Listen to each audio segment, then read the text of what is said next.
As I walked into the family room, they all turned around and clapped me. Toughest moment in my life genuinely was the operation that I was talking about on Valentine's Day. Is when we lost Kyle Marshall, because I was coming home with my R&R in 2 days' time. My Sergeant Major said to me, "Do you want to fly the bodies home?" And it was a bad day for the paras that day. So we lost Kyle Marshall that day. 2 days before, 3 para lost 3 lads. 2 of the lads were shot by the same bullet straight through both of their heads from a sniper.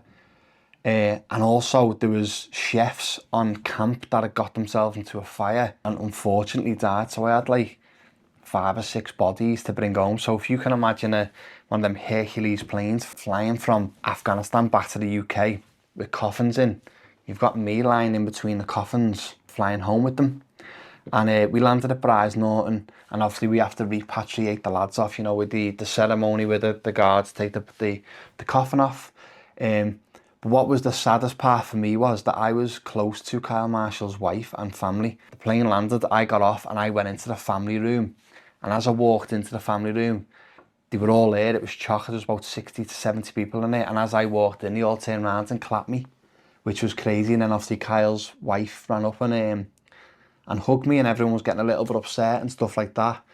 And that was just a moment of like, that was hard, because seeing Kyle's mum and dad, you know, they've just lost their little boy out in Afghanistan in a war, and then there he is, the body's getting brought off, and it was just heartbreaking. It was just horrendous, and that was a real tough time, that one.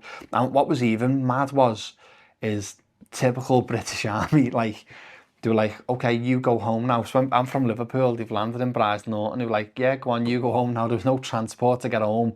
So I had all my bag, I was still in uniform. I had to get a train to Euston and Euston to Liverpool. Never had no money because I've been out in Afghan that long.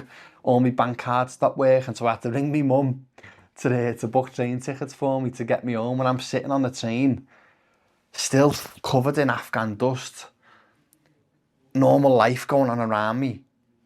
A day before, I'd just been blown up to pieces in a 14-hour contact.